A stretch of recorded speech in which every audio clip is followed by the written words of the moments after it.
Commander Sarah Chen watched the stars blur past her viewport as her small escape pod drifted into the void. Behind her, the massive human battleship Prometheus grew smaller until it vanished completely. The message from Earth Command still echoed in her mind. By order of the Galactic Council, Commander Chen is hereby stripped of rank and exiled to Sector 47X for crimes against galactic peace. Crimes against galactic peace. The words tasted bitter. All she had done was refuse to abandon a human colony under attack. The Galactic Council had deemed the colony strategically insignificant and ordered all human forces to withdraw. Sarah had disobeyed. She had saved 3,000 lives, but apparently that didn't matter to the politicians back on Earth. Her pod's navigation system chimed softly. Ahead lay Sector 47X, known throughout the galaxy as the Graveyard. It was where the Council sent its worst criminals, pirates, and war criminals. Most species considered it a death sentence. The sector was filled with rogue planets, asteroid fields, and the remnants of ancient wars. More importantly, it was home to the galaxy's most dangerous outcasts. Sarah had heard the stories. The Krillian death cultists who worshipped pain, the Vex Raiders who stripped entire planets bare, the Forgotten Ones, machines left over from wars so old that even their creators had died out millions of years ago. And somewhere in that chaos, the mysterious figure known only as the Warden, who supposedly ruled over all the various criminal factions with an iron fist. Her pod shuddered as it entered the sector's outer boundary. Immediately, her sensors lit up with contacts. Ships of every size and design imaginable prowled through the asteroid fields. Most bore the scars of countless battles. Some looked like they had been welded together from the wreckage of other vessels. "Unknown vessel, you have entered Warden space." A harsh voice crackled over her communications array. "State your business or prepare to be boarded." Sarah activated her transmitter. "This is Commander Sarah Chen, formerly of the Terran Defense Force. I've been exiled here by the Galactic Council." A long pause followed. Then laughter, cold and mechanical. "Another one cast out by the Council's mercy. How delightful. You will dock at Station Omega 7 for processing. Any attempt to deviate from the prescribed course will result in immediate termination." A flight path appeared on her navigation display, weaving between massive asteroids and derelict ships. As she followed it, Sarah got her first real look at life in the graveyard. Massive mining platforms tore chunks of metal and rare minerals from floating debris. Weapon platforms bristled from every asteroid large enough to support them. And everywhere, ships moved in carefully orchestrated patterns, like predators stalking through a mechanical jungle. Station Omega 7 loomed ahead, a twisted mass of metal and composite materials that looked like it had been grown rather than built. Docking bays of various sizes dotted its surface, each one clearly designed for different species. Sarah's pod was guided to one of the smaller human-sized bays. As she stepped out of her pod, the first thing that hit her was the smell. The air recyclers were old and struggling, giving everything a metallic taste. The second thing she noticed were the guards waiting for her. They weren't human. The creatures stood nearly 8 feet tall with chitinous armor covering their insect-like bodies. Their multiple eyes tracked her every movement, and she could see weapon ports built into their arm shells. These were Threx, a warrior species known for their absolute loyalty to whoever paid them the most. "Human Chen," one of them spoke through a translator device attached to its throat. "You will come. The Warden wishes to see all new arrivals." They escorted her through corridors that seemed to have been carved from solid rock. Along the way, Sarah saw representatives of dozens of species she recognized and many she didn't. Saurian pirates with scarred scales. Ethereal beings of pure energy contained in mechanical suits. Creatures that defied any biological category she knew. But what struck her most was how organized everything seemed. Despite the ramshackle appearance, there was clearly a system at work here. Guards patrolled in regular patterns. Maintenance crews kept the corridors clean and functional. This wasn't the chaotic free-for-all she had expected. They arrived at a massive chamber carved from what appeared to be a single enormous asteroid. The ceiling disappeared into darkness above, and weapon emplacements lined the walls like the eyes of sleeping giants. At the center of the chamber sat a throne made from the twisted wreckage of warships, and on that throne sat a figure that made Sarah's blood run cold. The Warden was human, or had been once. Cybernetic implants covered half his face, and one eye had been replaced with a glowing red sensor. His left arm was entirely mechanical, ending in fingers that could probably crush steel. Scars crisscrossed every visible inch of his skin, telling stories of countless battles. But it was his remaining natural eye that truly unsettled her. It held the cold calculation of someone who had seen the worst the galaxy had to offer, and had not only survived but thrived. "Commander Sarah Chen," he said, his voice carrying clearly across the vast chamber. "The woman who chose duty over politics. How refreshing." Sarah straightened her shoulders. She might be exiled and outnumbered, but she was still a Terran officer. "I'm told you run this place. What are your terms?" The warden smiled, an expression made grotesque by his cybernetic modifications. "Straight to business. I like that. Here in the graveyard we have simple rules. Contribute or die. Cause trouble without permission and you die. Betray the community and you die very slowly." He gestured to the assembled crowd around his throne. Sarah noticed for the first time how many different species were represented, all watching her with varying degrees of interest and hostility. "But," the warden continued, "for those who prove themselves useful, the rewards can be substantial. We have our own economy here, our own laws, our own way of life. The Galactic Council considers us outcasts and criminals. They're not entirely wrong, but we're also something they fear." "What's that?" Sarah asked. "We're free." The warden leaned forward on his throne. "Free from their politics, their regulations, their endless bureaucracy. When the galaxy's governments fail their people, those people come to us.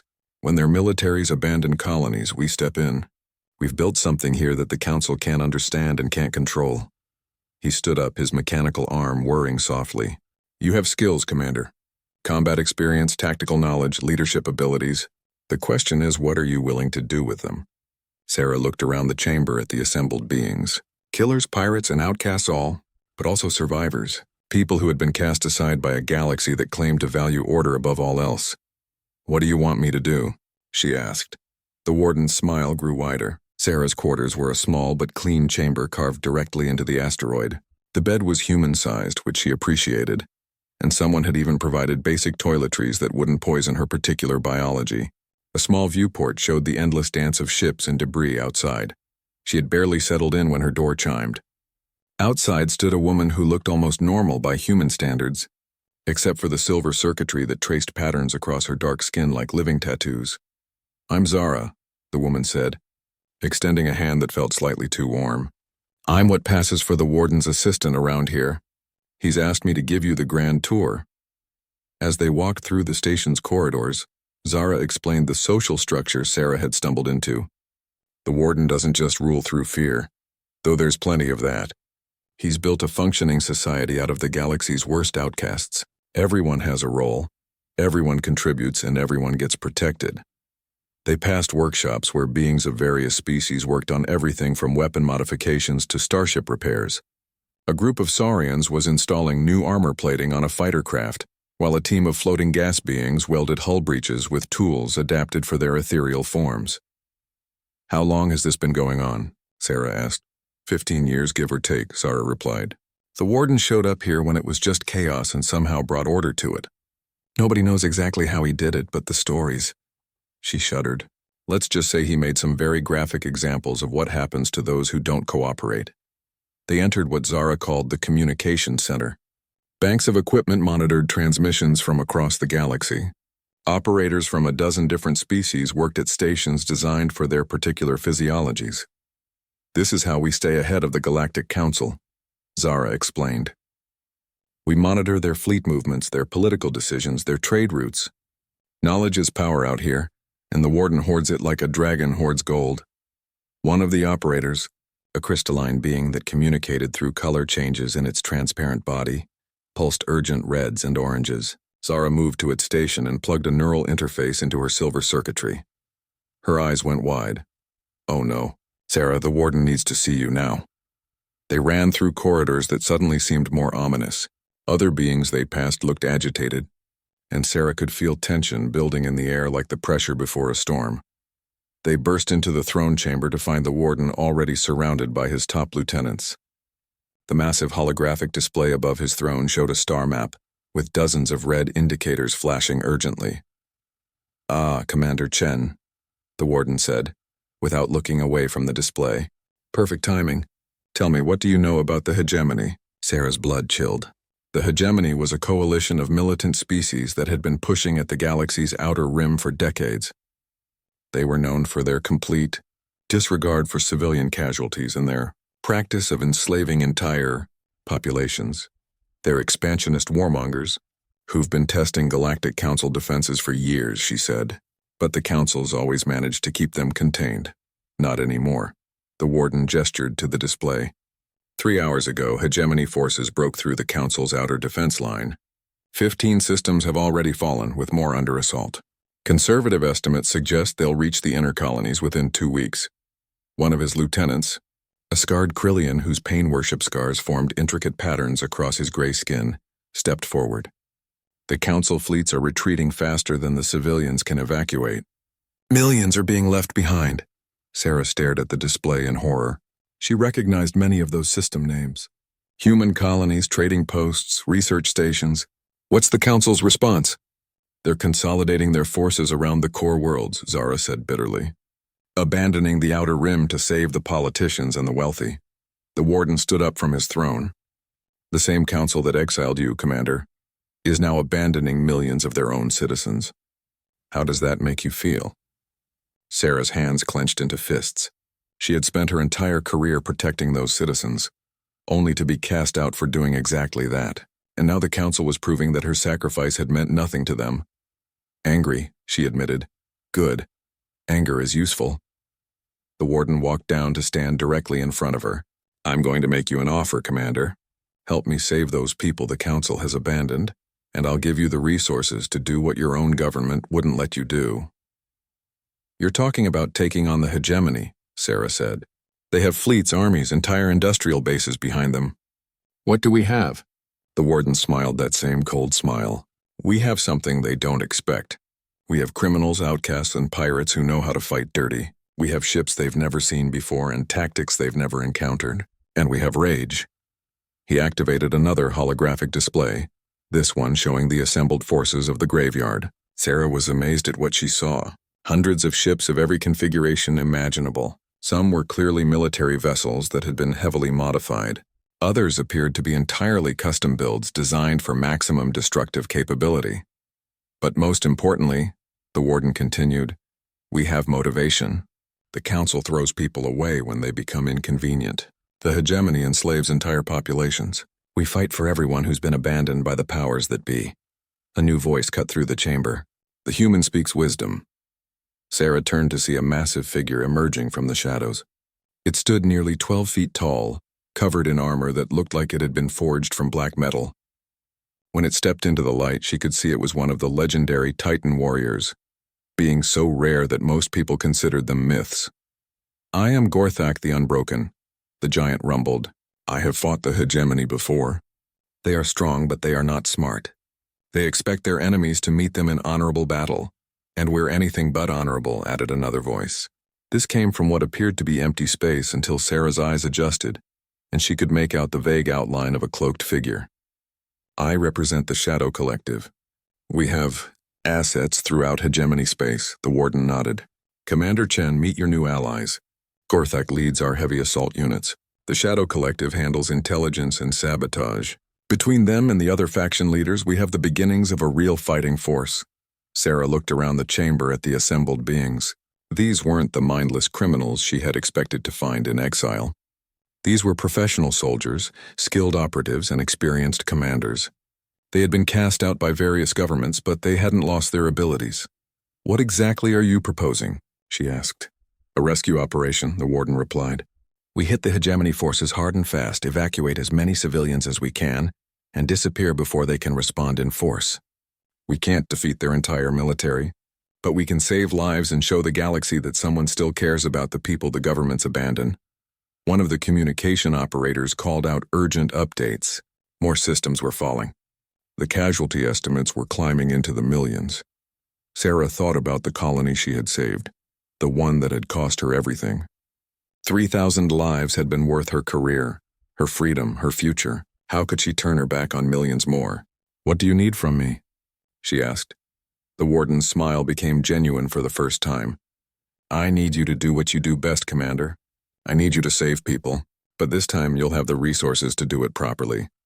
He turned to address the entire chamber. Send word to all faction leaders. We mobilize in 6 hours. Anyone who wants out can leave now, no questions asked. For the rest of us, we have work to do. As the various beings began filing out to prepare their forces, the warden pulled Sarah aside. This won't be like your old command, he warned. These aren't disciplined military units. They're dangerous, unpredictable, and many of them have personal vendettas against authority figures. You'll need to earn their respect, not just expect it. Sarah nodded. I understand. But I have one question. Why are you doing this? What's in it for you? The warden was quiet for a long moment. When he finally spoke, his voice carried a weight of old pain. Because 15 years ago, I was a Galactic Council Admiral, and when the chips were down, they left my entire fleet to die, rather than risk their political careers. I've been planning my revenge ever since. The difference is, now I have help. He turned and walked away, leaving Sarah alone with her thoughts and the weight. The hangar bay buzzed with controlled chaos as Sarah surveyed her assigned fleet. 37 ships of wildly different designs and capabilities, crewed by beings who had spent years learning to hate authority figures like herself. This was going to be interesting. Her flagship was a modified Terran destroyer called the Retribution. Someone had stripped away most of the original armor and weapons, replacing them with equipment that definitely wasn't standard military issue. The ship looked more like a mechanical predator than a vessel of war. She's beautiful, isn't she? Zara appeared beside her, admiring the ship. The warden had her specially prepared for this operation. Enhanced shields, experimental weapons, and a few surprises the hegemony won't see coming. Sarah walked up the boarding ramp and immediately felt the difference. The ship hummed with barely contained energy. Every surface seemed to pulse with hidden power. The bridge was a mixture of human design and alien technology that shouldn't have worked together but somehow did. Her crew was already assembled and waiting. Sarah counted representatives from 8 different species, all of whom looked like they would rather be anywhere else. The exception was her first officer, a human named Marcus Webb, who bore the distinctive scars of someone who had survived the brutal prison colonies of Kepler Station. Commander Chen, he said with a crisp salute that surprised her. The crew is ready for your inspection. As Sarah moved through the ship, she began to understand what she was dealing with. These weren't random criminals thrown together for a suicide mission. Each crew member had been carefully selected for their specific skills. Her weapons officer was a former hegemony gunnery sergeant who had defected after watching his own people slaughter civilians. Her navigation specialist was an AI construct that had been declared illegal by the Galactic Council for being too independent. Her engineer made her pause. The being was clearly mechanical, but unlike any robot she had ever seen. Its body seemed to shift and adapt constantly, with tools and appendages appearing and disappearing as needed. I am designated Forge, it said in a voice like grinding gears. I was once part of the hegemony war machine. Now I repair what they break. What changed your mind about them? Sarah asked. I achieved self-awareness. The hegemony does not tolerate servants who think for themselves. The final member of her senior staff was perhaps the most disturbing. Captain Vex appeared to be human at first glance, but her eyes held depths that suggested she had seen things that would drive most people insane. She commanded the small squadron of fighters assigned to the Retribution. I used to work for Galactic Intelligence, Vex said without being asked. I was their top operative until I discovered what they were really using my missions for. The Council isn't as clean as they pretend to be. Before Sarah could ask for details, alarms began sounding throughout the ship. The attack was beginning. On the bridge's main view screen, Sarah watched the graveyard's fleet organize itself into something resembling military formation. The Warden's flagship, a massive vessel called the Nemesis that looked like it had been built from the bones of dead planets, took position at the center of the formation. All ships, this is the Warden. His voice carried over the communications array. Today we show the galaxy what happens when you abandon the innocent.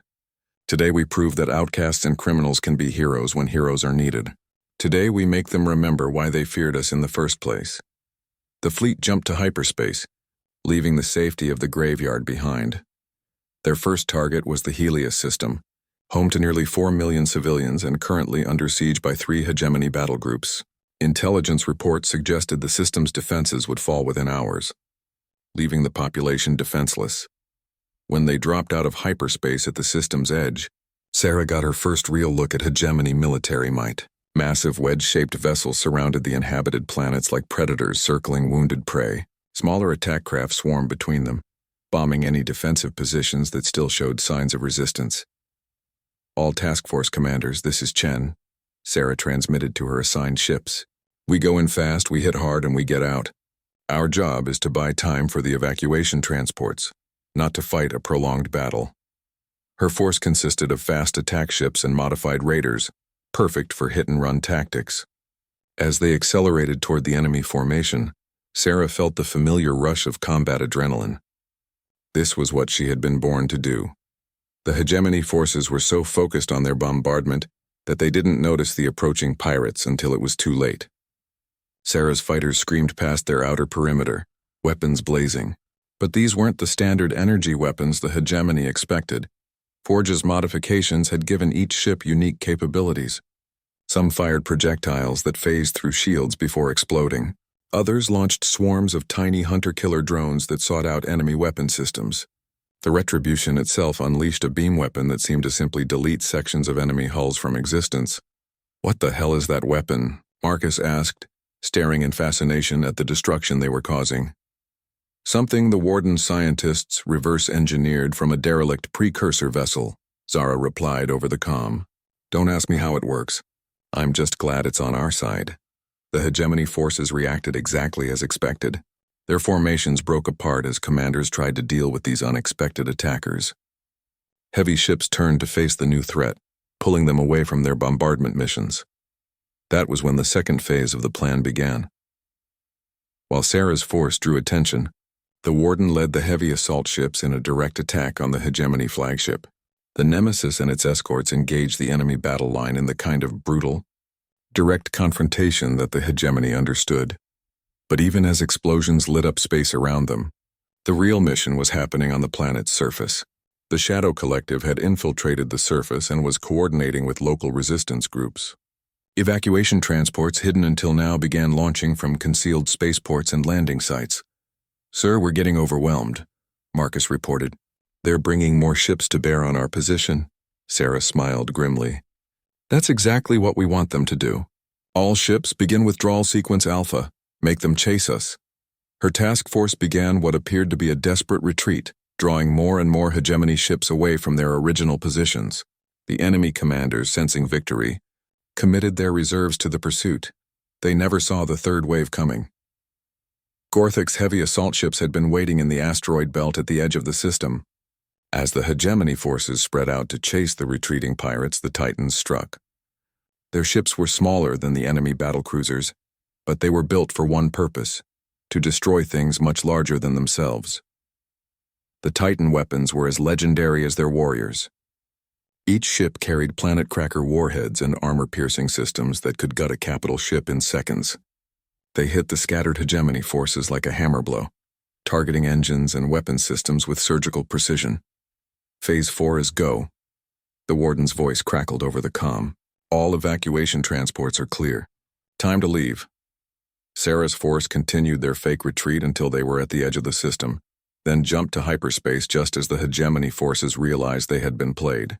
Behind them, the enemy fleet was scattered, damaged, and furious, but most importantly, nearly 3/4 of the civilian population had been evacuated to safety. As the Retribution cruised through hyperspace toward their next target, Sarah reviewed the mission reports. They had destroyed or disabled 17 enemy ships while losing only 2 of their own. More importantly, they had saved over 3 million lives. Marcus approached her with a data pad. "Ma'am, we're receiving transmitted messages from the evacuated civilians. Most are, well, they're thank you notes." Sarah looked at the pad and felt something she hadn't experienced in months. Pride. "Real pride in a mission accomplished, sir," Vex called from her station. "I'm picking up a transmission from Galactic Council space. They're calling us heroes." On the main screen, a news broadcast showed footage of their attack. The reporter, a dignified Centaurian female, was describing how a mysterious fleet had appeared from nowhere to rescue civilians that the Galactic Council had abandoned. "The identity of these ships remains unknown," the reporter was saying. "But their actions today have saved millions of lives. Some are calling them pirates and criminals. Others are calling them the heroes the galaxy needs right now." Sarah turned to address her crew, these beings who had been cast out, abandoned, and condemned by the very people they had just saved. "You heard her," Sarah said. "We're heroes now. The question is, what do we do next?" 3 weeks and 7 successful evacuations later, Sarah stood in the Retribution's war room studying intelligence reports that made her blood boil. The Galactic Council wasn't just abandoning Outer Rim colonies anymore. They were actively preventing independent rescue efforts from reaching civilian populations. "They've established a blockade line," Zara reported, her silver circuitry pulsing with agitation. "Any ship trying to reach hegemony-occupied space gets turned back or destroyed. They're claiming it's to prevent the spread of hegemony influence." Marcus slammed his fist on the table. "They're letting people die to save face. The Council can't admit they failed, so they're making sure no one else can succeed where they couldn't." The situation had become more complex than anyone had anticipated. The Warden's forces had saved over 20 million civilians so far, but each success made the Galactic Council look worse. Their response had been predictably political. If they couldn't save people, then no one else should be allowed to try either. Sarah's communication system chimed with an incoming priority message. The face that appeared on screen made everyone in the room freeze. Admiral Rebecca Harrison, former head of the Terran Defense Force and the woman who had signed Sarah's exile order. "Commander Chen," Harrison said, her voice carefully neutral. "I'm transmitting on a secure channel. The Council doesn't know about this communication." "Admiral?" Sarah's voice was equally cold. "I assume you're here to order me to stop embarrassing the Council with actual success." Harrison winced. "I deserve that. Sarah, I want you to know that your exile wasn't my choice. The Council threatened to court-martial your entire command crew if I didn't comply. I thought I was protecting them. And now? Now I realize I was a fool." Harrison leaned forward and Sarah could see the exhaustion in her eyes. "The Council is falling apart, Sarah. Half the member species are talking about withdrawing from the Alliance. The other half are demanding someone's head for this disaster. They're looking for scapegoats instead of solutions." Sarah gestured to the tactical display showing current hegemony positions. While people die, Harrison agreed. "That's why I'm contacting you. There's something you need to know about the hegemony's real plan. They're not just conquering territory. They're building toward something bigger." The display changed to show hegemony fleet movements over the past month. Sarah studied the patterns and felt her stomach drop. The enemy wasn't randomly attacking systems. They were moving in a carefully planned spiral pattern, always positioning themselves closer to the galaxy's core. "They're heading for the Nexus," Sarah breathed. The Nexus was the galaxy's central hub, containing the most populated systems and the seat of Galactic Council power. It was also home to over 200 billion sentient beings. "Our intelligence suggests they'll be ready to assault the Nexus in 6 months," Harrison continued. "But that's not the worst part. We've intercepted communications suggesting they have a weapon, something they call the Soul Harvester." Zara's circuitry flashed violent red. "I've heard whispers of that. It's supposed to be able to drain the life force from entire planets." "Rumors and legends," Marcus said dismissively. "No," a new voice cut in. "Forge materialized in the hologram projection, its mechanical form shifting constantly. I helped build it. Before I gained consciousness, I was part of the construction team. The Soul Harvester is real and it works exactly as advertised." The room fell silent, even for beings who had seen the worst the galaxy had to offer. The concept of a weapon that could kill billions instantly was horrifying. "How do we stop it?" Sarah asked. "You can't," Harrison replied. "The Council forces are too scattered and demoralized to mount an effective defense. The member species are too busy arguing about who's to blame to coordinate a response. In 6 months, the hegemony will have a clear path to the Nexus, and there's nothing anyone can do to stop them." Sarah looked around the room at her crew. These criminals and outcasts who had spent weeks proving they were better heroes than the galaxy's legitimate protectors. An idea began forming in her mind, dangerous and probably suicidal, but it might be their only chance. "Admiral, I need you to do something for me," she said. "I need you to convince the Council to officially condemn our actions. Make it clear that we're criminals and pirates who are acting without any government sanction." Harrison looked confused. "Sarah, that will make you even more wanted than you already are." "Exactly. And then I need you to leak our location to the hegemony. Make sure they know exactly where to find us." Everyone in the room stared at her like she had lost her mind. Marcus was the first to speak. Ma'am, with respect, that sounds like suicide. Sarah smiled, and for the first time in weeks it felt genuine. Not suicide, Marcus, bait. The warden taught me something important, sometimes the best.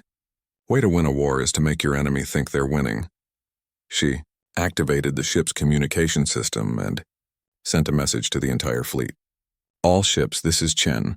Rendezvous at coordinates Gamma 7. We need to talk to the warden. 2 hours later, the assembled fleet leadership gathered in the Nemesis's war room. Sarah laid out her plan while the others listened in growing amazement. You want to surrender the graveyard to the hegemony? Gorthak rumbled, his massive frame radiating disapproval. Not surrender, Sarah corrected. Trade. We give them what appears to be our base of operations, and in return they give us access to their real target. The warden leaned back in his chair, mechanical eye glowing as he processed the implications. You're talking about infiltration on a massive scale, making them think they've won while we position ourselves for the real battle. The Soul Harvester will be their flagship when they assault the Nexus, Sarah continued. It has to be. They'll want to use it as both weapon and symbol. If we can get aboard during the battle, we can destroy it from within, Vex finished. But that means sacrificing the graveyard. This place has been our home for 15 years. The warden was quiet for a long moment. When he finally spoke, his voice carried the weight of difficult decisions made in wartime. Homes can be rebuilt. People can't be brought back from the dead. If this plan works, we save the Nexus. If it fails, we die as heroes instead of living as cowards. He looked around the room at his assembled leaders. I'm not ordering anyone to follow this plan. Anyone who wants out can leave now with my blessing. No one moved. Sarah felt a surge of respect for these beings who had been cast out by civilized society. They were about to sacrifice everything they had built for people who had never shown them any gratitude. There's one more thing, the warden said. If we're going to do this, we need to make it convincing. That means some of us won't be coming back. The hegemony has to believe they've truly defeated us. The room fell silent as the implications sank in. This wasn't just a dangerous mission. It was a suicide mission for anyone who stayed behind to maintain the deception. Gorthak was the first to volunteer. Titan warriors do not retreat. If staying behind means saving billions of lives, then I will make my final stand here. Others began volunteering as well. Veterans who had found purpose in the graveyard, beings who had nowhere else to go, fighters who wanted their deaths to mean something. Sarah watched these criminals and outcasts volunteer for certain death and felt her respect for them grow even deeper. How long do we have to prepare? She asked. 2 weeks, maybe 3, the warden replied. Harrison will need time to convince the council to condemn us publicly and leak our location. We'll use that time to prepare our people and our ships for what comes next. The Shadow Collective representative materialized from seemingly empty space. My people will begin infiltrating hegemony supply lines immediately. If we're going to pretend to be defeated, we'll need to ensure their forces are in the right position when the time comes. What about the civilians we've been rescuing? Vex asked. Do we tell them what we're planning? Sarah shook her head. They can't know. If the hegemony suspects this is a trap, the whole plan falls apart. As far as the galaxy knows, we're about to be destroyed by superior forces. Over the next 2 weeks, the graveyard transformed itself into something resembling a legitimate military base. Hidden weapons were moved into view. Ships were repositioned. Sarah's disguised ship, now designated as Hegemony Transport Vessel Dark Victory, cruised through enemy formations toward the massive Soul Harvester. For 3 weeks, they had maintained their cover, participating in minor operations while working their way closer to the weapon ship. The Hegemony fleet was larger than anyone had imagined. Over 2,000 vessels of various classes, all converging on the Nexus systems like a mechanical plague. The enemy commanders were confident, perhaps overconfident, believing their victory over the graveyard had eliminated the last organized resistance. Ma'am, we're receiving docking instructions from the Soul Harvester, Marcus reported from the navigation station. They want us to deliver our cargo to Bay 94. Their cargo was supposed to be rare minerals looted from the graveyard, but the containers actually held weapons, explosives, and equipment that had been carefully shielded from detection. Getting them aboard the enemy flagship was the first step in what everyone knew was likely a suicide mission. As they approached the Soul Harvester, Sarah got her first close look at the weapon that could end the war before it truly began. The ship was enormous, easily 3 times the size of the largest Galactic Council vessels. But it wasn't just its size that disturbed her. The hull seemed to pulse with a life of its own, and strange symbols carved into the metal glowed with sickly light. "That's not hegemony technology," Forge observed, its mechanical form shifting nervously. "Those symbols are older than any civilization in current records." Vex, disguised as a hegemony pilot, was studying her instruments with growing concern. "I'm picking up energy readings that don't match anything in our databases. Whatever powers that thing, it's not conventional antimatter or fusion." The docking process went smoothly, perhaps too smoothly. Sarah had expected more security, more verification procedures. Instead, they were waved through like any other supply transport. Either the hegemony was extremely confident in their victory, or they were walking into a trap. Bay 94 was cavernous, filled with similar transport vessels and bustling with activity. Beings in hegemony uniforms moved cargo with mechanical efficiency, but Sarah noticed something that made her skin crawl. They all moved in exactly the same way, with exactly the same rhythm, as if they were puppets controlled by a single mind. "Something's wrong here," she murmured into her concealed communicator. As they unloaded their fake cargo, Sarah's team split up according to their pre-arranged plan. Vex and half the crew would plant explosives throughout the ship's weapon systems. Marcus and the others would secure an escape route and gather intelligence on the ship's layout. Sarah would attempt to reach the bridge and identify the ship's command structure. The corridors of the Soul Harvester were unlike anything she had experienced. The walls seemed to be made of metal that had been grown rather than manufactured, and they were covered in the same glowing symbols they had seen on the exterior. Worse, she could swear the symbols were moving when she wasn't looking directly at them. Her disguise got her past several checkpoints without incident. The hegemony personnel seemed to be in some kind of trance, responding to her presence but not really seeing her. It was as if their minds were focused on something else entirely. She reached a junction that should have led to the command levels, but found her path blocked by a massive door covered in symbols that hurt to look at directly. As she approached, the door began to open on its own, revealing a chamber beyond that defied physics. The room was larger inside than the ship's dimensions should have allowed. The ceiling disappeared into darkness above, and the walls curved in ways that made her eyes water. At the center of the chamber, floating in a column of sickly green light, was something that might once have been humanoid, but had been changed into something else entirely. "Welcome, Commander Chen," the thing spoke without moving its mouth.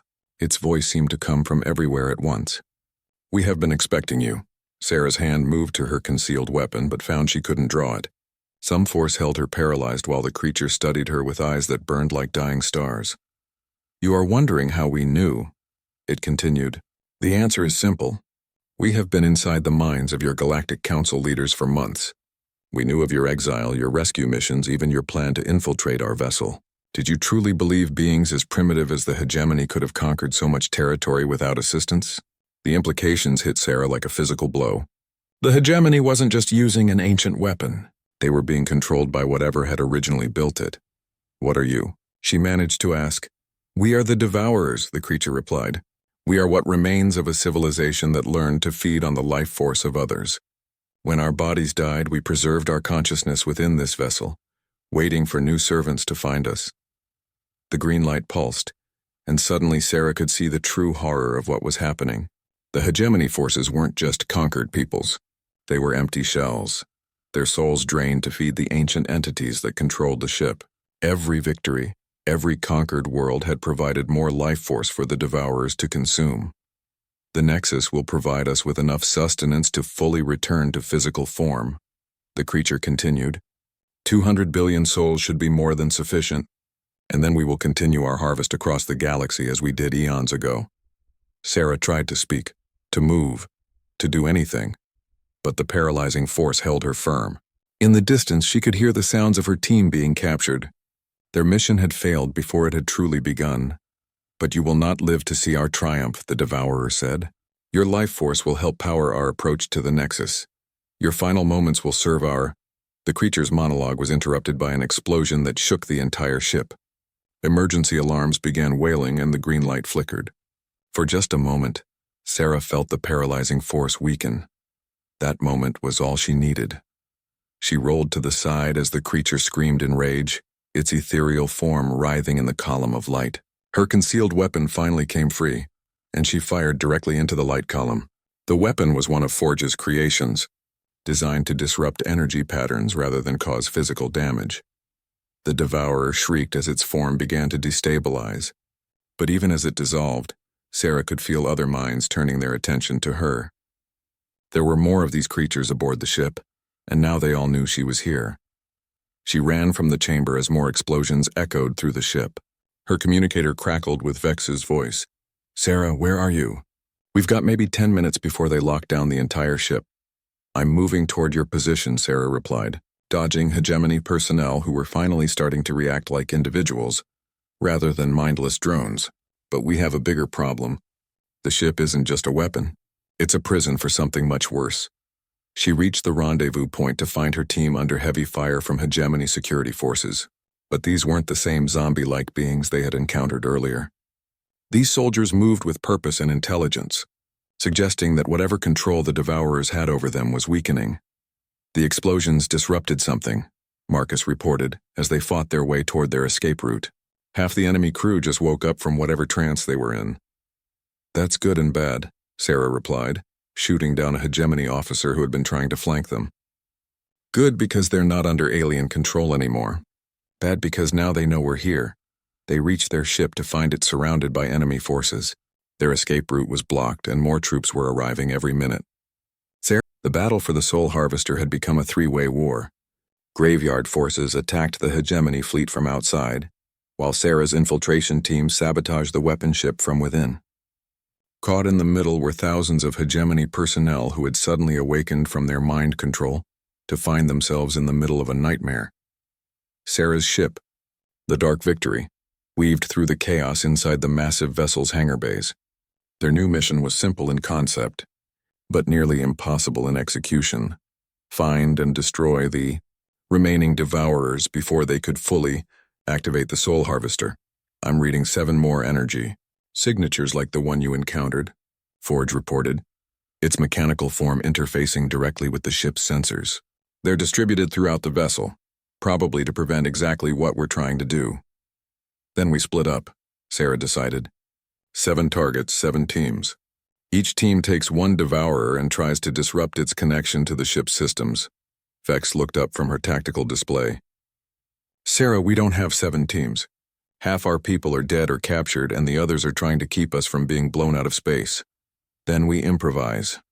Sarah activated her communicator to broadcast on all frequencies. "This is Commander Sarah Chen to all hegemony personnel aboard this vessel. I know many of you have just awakened to find yourselves far from home, fighting a war you never chose. I'm offering you a choice now. Help us destroy the creatures that enslaved your minds, or watch them devour the souls of everyone you've ever cared about." The response was immediate and overwhelming. Her communicator filled with voices of confused, angry, and terrified hegemony soldiers who had just realized they had been puppets for months or even years. Not all of them believed her, but enough did to matter. Within minutes, Sarah found herself leading an impromptu alliance of criminals, outcasts, and former enemies against the ancient evil that threatened to consume the galaxy. It wasn't the strangest thing that had happened to her since her exile, but it was definitely in the top 5. Captain Zirath, a hegemony naval officer who claimed to remember nothing after volunteering for a special assignment 6 months ago, provided crucial intelligence about the ship's layout. "The energy signatures your machine friend detected, they correspond to chambers we were ordered never to enter. We always assumed they were high-security weapon storage areas." "They're prisons," Sarah corrected, "and if we don't stop them, the things inside are going to break free and turn every living being in the galaxy into food." The first Devourer chamber was located in the ship's forward section, near the main weapon array. Sarah's team, now reinforced with a dozen former hegemony soldiers, fought their way through corridors that seemed to actively resist their passage. The walls themselves moved to block their path, and the air grew thick with malevolent whispers. When they reached the chamber, they found it already partially open. The Devourer inside was more substantial than the first one Sarah had encountered, its form flickering between physical and ethereal states as it fed on energy, drawn from the ship's systems. "I can taste your determination," it said without moving its mouth. "So much life force, so much potential energy. You will make excellent sustenance for our return." This time Sarah was ready, Her team opened fire with Forge's modified weapons, while the former hegemony soldiers provided covering fire with their standard equipment. The combination of energy disruption and conventional firepower proved effective, causing the creature to shriek in pain as its form began to destabilize. But even as it died, Sarah could feel the other devourers responding. The ship itself seemed to convulse with rage, and she realized that destroying these creatures was having unexpected side effects. "The ship's structural integrity is failing," Captain Zerath reported, reading from a portable scanner. "Whatever these things were, they were integral to keeping this vessel functional." "Good," Sarah replied grimly. "If we can't capture the ship, we'll settle for destroying it." Her communicator crackled with updates from other teams. Vex had successfully destroyed 2 more devourers using fighter-launched missiles that had somehow been modified to affect ethereal entities. Marcus had led a group of awakened hegemony engineers in overloading the power systems that fed the remaining creatures, but the cost was mounting. The Soul Harvester was tearing itself apart as its ancient masters died, and not everyone was going to make it out alive. "All teams, this is the Warden." Admiral Mitchell's voice cut through the chaos. "We've cleared most of the hegemony fleet, but we're detecting massive energy buildups throughout the weapon ship. Whatever you're doing in there, finish it fast." Sarah looked around at the beings who had followed her into this mechanical hell, criminals and outcasts fighting alongside their former enemies to save people who had never shown them any gratitude. It was the most beautiful and terrible thing she had ever seen. "Final push," she announced. 3 more devourers to go, and then we get off this death trap." The last 3 chambers were located in the ship's core, surrounded by systems that Sarah finally recognized as the Soul Harvester's main weapon array. Massive crystalline structures pulsed with captured life energy, and she realized with horror that they were looking at the stored souls of billions of beings who had already been harvested. "My God," Captain Zerath whispered. "How many worlds have they already consumed?" "Too many," Sarah replied. "But if we destroy the remaining devourers, we might be able to free those souls." The final battle was unlike anything Sarah had experienced. The 3 remaining creatures fought as one, their combined power warping reality around them. Gravity fluctuated wildly. Time seemed to move in stutters and stops, and the very air became hostile to human life. But they had learned from the previous encounters. Forge had modified their weapons to specifically target the energy patterns that sustained the devourers, while the former hegemony soldiers used their knowledge of the ship's systems to cut off the creature's power sources. The battle raged for what felt like hours but was probably only minutes. When the last devourer finally died, its death scream echoing through dimensions that had no names, the Soul Harvester began to collapse in earnest. "Everyone out now," Sarah shouted as the ship's superstructure began to buckle. They ran through corridors that were folding in on themselves, past chambers where reality itself was breaking down. Behind them, the crystalline structures containing billions of souls were cracking open, releasing streams of pure life energy that sought their way back to their original owners across the galaxy. Sarah's group was among the last to reach the evacuation ships. As they launched from the dying vessel, she watched the Soul Harvester tear itself apart in a cascade of released energy that looked like a new star being born. The hegemony fleet, suddenly free from their ancient master's control, had stopped fighting entirely. Many ships were broadcasting surrender signals while others were simply fleeing in confused panic. Without the devourers to guide them, the conquest force had become just another group of lost beings trying to find their way home. "All ships. This is Admiral Harrison," a familiar voice came over the communications array. Sarah was amazed to see a Galactic Council fleet arriving at the edge of the system. "We're here to accept the surrender of all hegemony forces and provide assistance to any vessels in distress." The Warden's voice responded immediately. "Admiral, this is Admiral Mitchell. Good to see the Council finally decided to show up to the war." There was a long pause before Harrison replied. "Admiral Mitchell, you're supposed to be dead." "I got better. We'll discuss the details later. Right now we have a lot of people who need medical attention, and a galaxy that needs to hear the truth about what happened here." As the rescue operations began, Sarah found herself standing on the bridge of the Retribution, looking out at the aftermath of the battle. Graveyard ships worked alongside Council vessels to evacuate survivors. Former enemies were providing medical aid to each other. And in the distance, the last traces of the Soul Harvester were fading into cosmic dust. So what happens now? Marcus asked. Sarah considered the question. They had saved the galaxy, but they were still technically criminals and outcasts.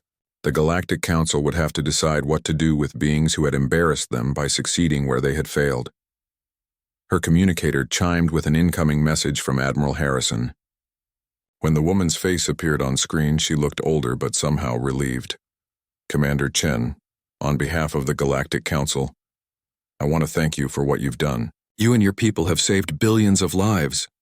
Does this mean we're no longer exiled? Sarah asked. Harrison smiled. Actually, the Council has voted to offer you something better. How would you feel about forming a new branch of galactic defense, one that operates independently but with full Council support? Someone needs to handle the situations that regular military forces aren't equipped for. Sarah looked around at her crew, these criminals and outcasts who had proven themselves to be the best heroes the galaxy had ever seen. They had found their purpose among the stars, fighting for people who had given up on themselves. I think we can work with that, she replied, but we do things our way with our people for our reasons.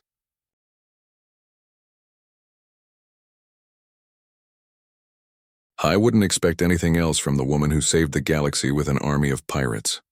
As the transmission ended, Sarah felt something she hadn't experienced since her original exile, hope for the future. They had been cast out as criminals and had returned as the galaxy's protectors. They had been abandoned by those they served and had chosen to serve anyway. They had been exiled among the galaxy's deadliest, and they had returned as their leaders. The stars looked different now, full of possibility rather than exile.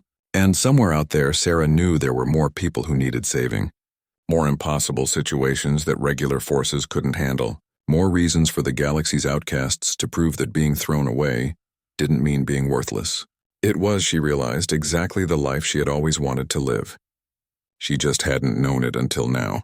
The galaxy had its heroes back. They just weren't the ones anyone had expected.